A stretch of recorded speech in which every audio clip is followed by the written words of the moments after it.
What's happening in New Zealand? Is it true that people are leaving en masse? Is there no work left in the country? Is the grass greener in Australia? Let's figure it out. Hi everyone, this is Dennis from New Zealand. Lately I notice more and more how different media and influencers are trying hard to catch some hype from the problems that we are facing right here. Newspaper headlines: New Zealand is broken and you're a fool if you stay. But then actually, oh no, maybe it's not broken after all. This content, if it may be called so, is shared both by people connected to the country and by complete outsiders. Economy of New Zealand really isn't going through the best of times. The labor market crisis is also obvious. These are facts. However, people tend to react more strongly to negativity. And others take advantage of that. Some became so focused on criticizing the current government and completely forgot the failures of the previous one. The yellow press plays on people's emotions, and then others just chew up these canned stories and pass it forward without checking the quality of the information. I don't like it that way. Let's go a little further than just reading questionable headlines and skimming through articles looking for sensational information. Subscribe to our YouTube channel and Telegram, and without hysteria or panic, let's figure out together what's really going on. Over the past 12 months, 73,000 New Zealand citizens have left New Zealand. That's about 1.4% of the country's total population. And that's 9% more people leaving than the year before. At the same time, about 26,000 people returned to the country, which is 16% more than the previous year. So that's a net loss of over 47,000 citizens. At the same time, 54,000 non-citizens have left the country, which is 21% more than last year. But 115,000 arrived, with the number dropping by as much as 25%. So, that's almost 61,000 more non-citizens, and the net migration is a positive 13,000 people. A catastrophe? Huge lines at airports to leave? Everyone's running away? Of course not. Let's look at the chart and go over the other details. From 2013 to 2017, there was a significant increase among those arriving. Then, there was the first record peak in 2018 to 2019. After that, there was a 3-year slump due to closed borders during the pandemic. However, at that time, a great many New Zealanders returned to the country, setting historical records for this indicator. But non-citizens left, because they couldn't bring their families with them. During the pandemic, a certain number of people accumulated who had wanted to move all that time. As a result, in 2023, there was a new all-time record for migration in New Zealand. So, what has been happening over the past 2 years? And why do we keep hearing hysterical outcries here and there about how people supposedly don't want to live in the country? First, let's talk about the drop in number of arrivals. It's being compared to the record set the previous year, which had built up over 3 years of closed borders. However, if you look at the year-by-year graph, you can see that the numbers have returned to quite high and stable levels compared to before 2019, even a bit higher. In other words, people are more than willing to come here. Now, about those who are leaving, the number is really higher than usual. However, for New Zealanders, it's always been normal to go live in Australia or other countries for a while. Usually not out of necessity, but simply because they can. Many foreigners, on the other hand, first come to New Zealand and then move on elsewhere, also quite intentionally because it's easier to get a local passport here. Moreover, after several years of steady growth and then a peak in the arrival of foreigners by 2019, many of them have now received their passports. And now, when they leave, they are already counted as New Zealand citizens. And that's only a 9% increase compared to last year's figures.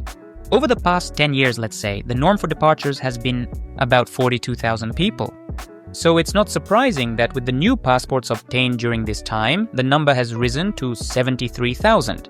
Moreover, there will be new surges in the number of people leaving. In 2021 to 2022, the previous New Zealand government, having seriously messed up the entire immigration system, decided to clear the backlog through a kind of residency amnesty. Permanent resident status was given out to almost everyone who was simply working at the time and happened to be in the country during the pandemic period. So, starting from 2026 and for another 2 to 3 years, they too can go to Australia or somewhere else, now with New Zealand passports, and new people will come to take their place. The cycle of migrants in New Zealand. However, it's important to understand that it's only a minority who leave, while the majority settle in well and continue living here. Next, some people claim that supposedly it's young, successful professionals who are leaving and they're being replaced by low-skilled and low-paid workers. Of course, that's not true. You only need to know New Zealand's immigration rules to understand how difficult it actually is to get here. How hard it is to get a work visa. It's actually not just anyone who manages to stay in country, but qualified professionals, including young people who are able through study or employer support to obtain a work visa. This is the system's filter of New Zealand, and it works.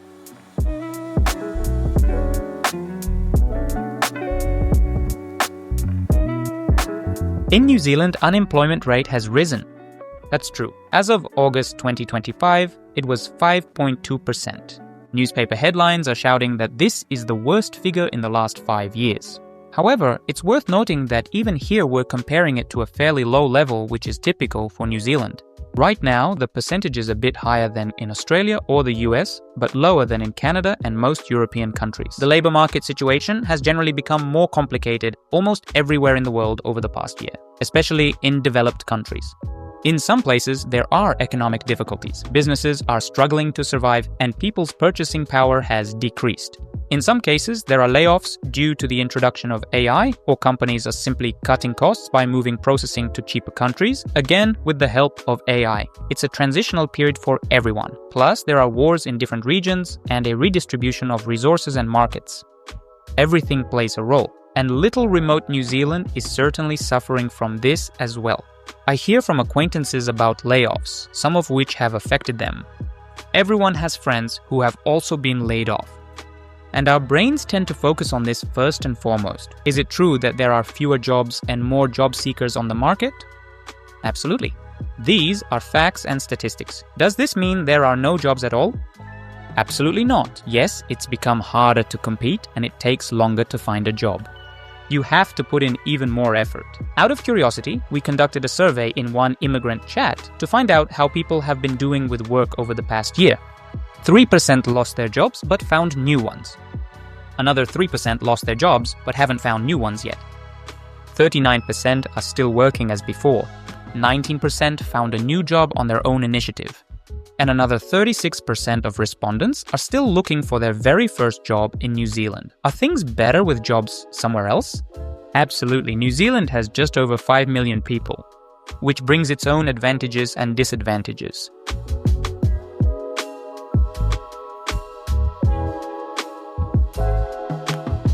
On economic matters, I'll just bring together a few key and important indicators and news items. GDP of New Zealand, which is the economic indicator reflecting the total value of all goods and services produced in the country over a certain period, decreased by 1.1% over the year, which means a decline in the economy.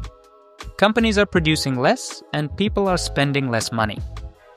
At the same time, wages have increased by 4.5%, while inflation growth has slowed and now stands at 2.7%.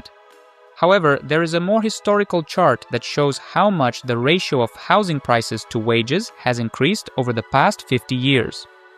As is the case worldwide, it is becoming harder and harder to afford your own home. Many people still manage to do it, but this global trend is not encouraging at all. By the way, housing prices in New Zealand have actually stabilized over the past 2 years. The average house price is 907,000 New Zealand dollars, which is almost 1% lower than 12 months ago.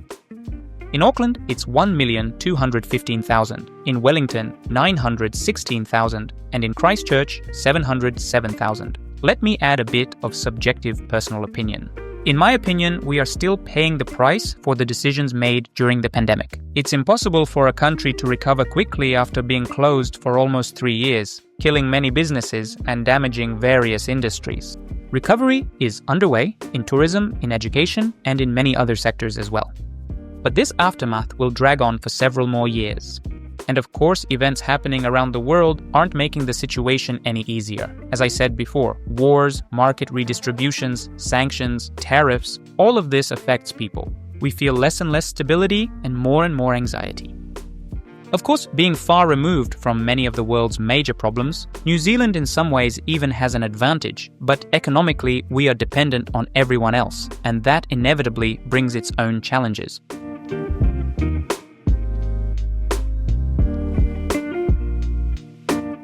People usually place their hopes for solving problems not on themselves, but on someone else. For example, on the government. And here is an example of what I consider not only unprofessional work, but outright sabotage, since it brings no benefit to people, drives them into emotional irritation, and leads to misconceptions. A quote from one of the so-called journalists. More importantly, no one thinks this government can fix it. We're not even listening to whatever line gets trotted out about going for growth anymore. We're just voting with our feet. And to be honest, Luxon gives the distinct impression he's already planning his own overseas exit. You can see the dreamy, faraway look in his eyes when he gets on a plane. It's the look of a man planning his international speaking circuit career. If he lives in NZ after he finishes his PM stint, you can paint me national blue and call me Queen of the Smurfs. That's the level of journalism these days. Actually, I've noticed for a long time that some media outlets are heavily biased in one direction, ever since the days when they idolized a highly questionable former leader for utterly ridiculous so-called achievements. And now they're savoring the moment, pouring venom on the current government. In fact, at this point, it's been 2 years since the new coalition took power. Most of their time was spent shutting down and dissolving projects initiated by the previous government, because they considered these projects to be pointless, to put it mildly. A lot of unpopular decisions were made and many jobs were cut. However, there is still 1 year left before the elections. And I have a feeling that right now they're going to start pulling aces out of their sleeves. If they have any, of course. They need to regain their lost popularity points. For example, they've already announced $6 billion in construction investments. There's hope that this will revive the struggling industry. Personally, I think that 3 years is a short period of time. It's really hard to achieve any results in a slow, bureaucratic government machine. For now, I can't make any predictions. Nor have I decided whether the current government is good or bad. However, I definitely didn't like the previous one. We'll see how things go.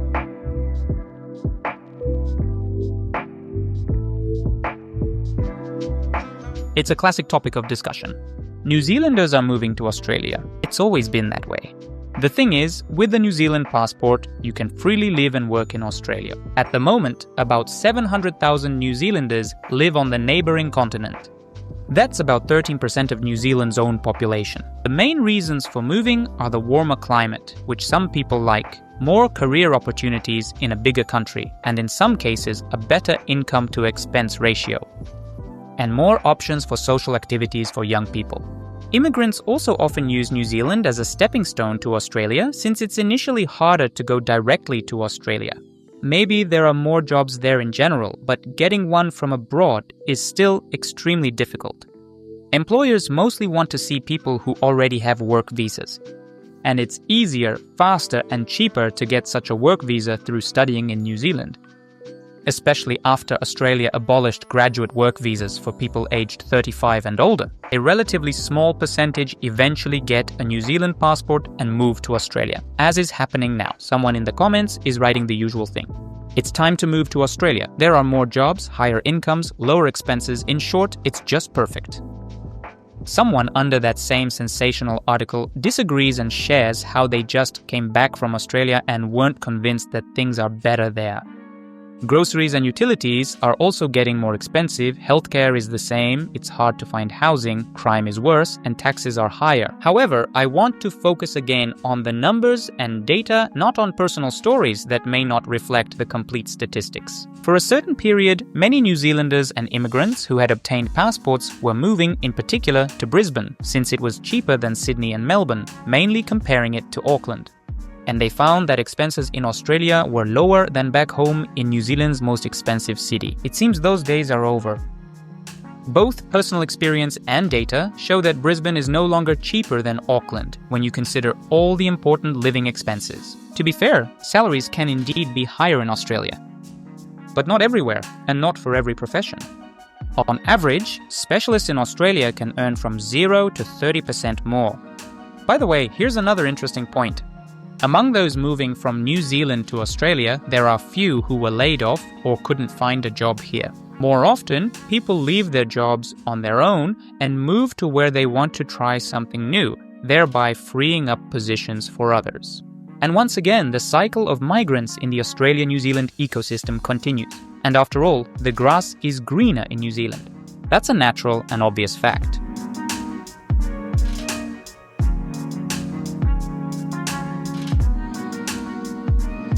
It's hard to make predictions in our unstable world. Even in New Zealand, which was once considered stable, it's difficult. The country still ranks among the top places to live in many different ratings. For example, it's one of the safest places on the planet. Yes, there are problems here, they're obvious. But everything in this world is relative. Or tell me, where is there growth, stability, safety, and prosperity right now? Where are there no problems like the ones I mentioned above? We've got used to the good things. We evaluate and criticize what's happening in the country from fairly high standards. And that's the right thing to do. Problems need to be acknowledged and addressed so that things get better for you and for those you care about. By the way, just recently, the government announced that they will improve the conditions for obtaining residency for immigrants who have qualifications and experience. In some cases, even without working experience in New Zealand, it will be possible to get a resident visa. This means they understand that the country will continue to need qualified professionals. And the cycle will go on. Those who complain and lament are always heard the loudest. When someone is doing well, they're not as interested in sharing those experiences with others. They don't spend time on social media. People are working, earning money, spending time with family and friends, and enjoying their favorite activities. But negativity spreads more easily. That's why such an atmosphere is created. However, you need to keep a cool head. When you read or hear someone's opinion, including mine by the way, use your brain, analyze, and think for yourself. Adults make decisions about their future on their own. Immigration is difficult. And it's not for everyone. New Zealand isn't right for everyone. Our job is to talk about both the bad and the good. Subscribe to our channels and see you soon. I hope in New Zealand. Bye-bye.